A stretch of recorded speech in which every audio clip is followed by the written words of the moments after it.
Dans cette vidéo, on va voir le chapitre 1, l'atome et les éléments. Donc plus précisément, l'atome.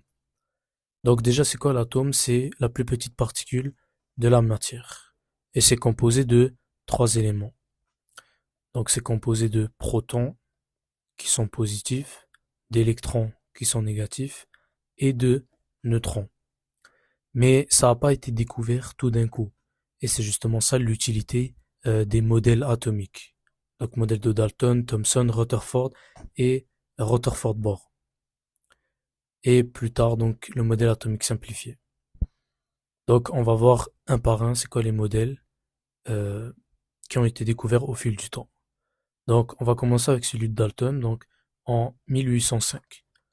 Donc je tiens à souligner que je mets les dates juste pour illustrer de façon chronologique les modèles, mais c'est pas à apprendre par cœur. Donc modèle atomique de Dalton. Donc le Dalton, c'était donc un scientifique. Il a d'abord découvert que les atomes, c'est des billes petites et indivisibles. Donc ça veut dire que ils peuvent pas se diviser en deux. Et aussi que ça peut former des composés. Donc c'est quoi des composés? C'est quand par exemple tu prends un atome de fer avec un atome de soufre et et du coup ça donne le composé, donc le sulfure de fer. Donc ça c'est si vous avez vu la nomenclature. Donc ça donne le sulfure de fer. Ensuite le modèle atomique de Thomson, donc c'est en 1897. Lui, il a plus poussé la recherche et il a découvert que l'atome, c'est une bille chargée positivement. Donc, comme vous pouvez voir ici, la grosse bille. Donc, on appelait ça bille. Donc, c'est une bille chargée positivement ici et parsemée de petites particules négatives. Donc, les particules négatives que vous voyez ici, c'est les petits trucs ici. Voilà. Donc, c'est ça ce qu'il a découvert. Et ça, c'est à son expérience de rayon cathodique. Donc ça a permis de rendre à l'évidence les électrons. Donc vous voyez ici, on est passé de Dalton qui disait que l'atome c'était seulement une bille petite et indivisible à c'est une bille positive parsemée de particules négatives. Donc vous voyez, ça progresse au fil du temps. Ensuite, on passe au modèle de Rutherford en 1911. Rutherford, lui, il a fait une expérience assez spéciale et ça peut arriver à votre examen.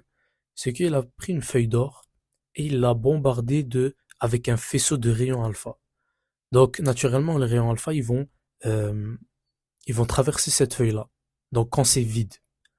Mais quand ils rencontrent quelque chose, donc, eh ben, ça bloque, ça traverse pas. Et c'est ça, justement, qui a permis de prouver que l'atome est essentiellement composé de vide. Parce qu'il y a beaucoup de rayons qui traversaient cette feuille-là. Et c'est ça qui a justement prouvé que l'atome est essentiellement composé de vide. Et aussi que le noyau, justement, il est très petit parce que c'est les rayons du faisceau, ils traversaient pas le noyau. Donc le noyau, il était très petit, dense et positif. Donc ça, on le savait déjà avec le modèle de Thomson. Ensuite, là, on passe au modèle de... Là, c'est écrit au modèle de Bohr, mais c'est plus le modèle de Rutherford-Bohr. Donc en 1913. Là, on a encore ajouté des spécificités. Donc, Rutherford et Bohr, là, ils ont dit, bah, encore une fois, que le noyau est très petit, composé de protons, mais les électrons, ils évoluent dans des orbites, donc, ou dans des couches électroniques. Donc, vous voyez les trucs ici, là, ça, c'est des couches électroniques. Donc, ils ont découvert que donc, vous voyez ici un noyau, donc positif, et autour, il y a des électrons qui évoluent dans des orbites. Donc ça, c'est pour le modèle de Rutherford-Bohr. Et finalement, donc ça, c'est la partie STE. Et vous inquiétez pas que chaque information que je dis qui est STE, eh ben, je vais le spécifier. Comme ça, ceux en ST, ils pourront skip ce que je vais dire. Donc le modèle atomique de simplifié.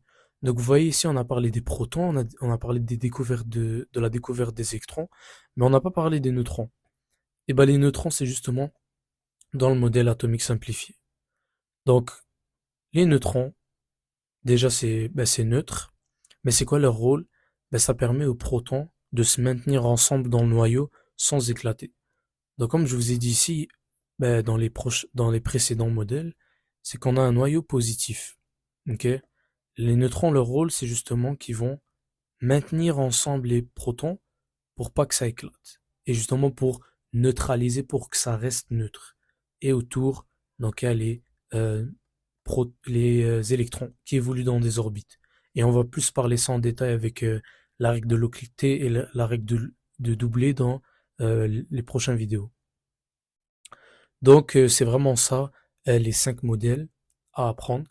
Et c'est vraiment théorique.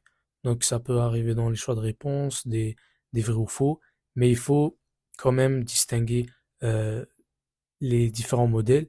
Et surtout donc pour le modèle de Thomson avec l'expérience des rayons cathodiques, parce que ça peut arriver, cathodique. Et Rutherford surtout, c'est la feuille d'or. Ok?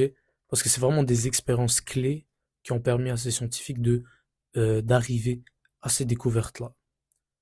Donc c'est tout.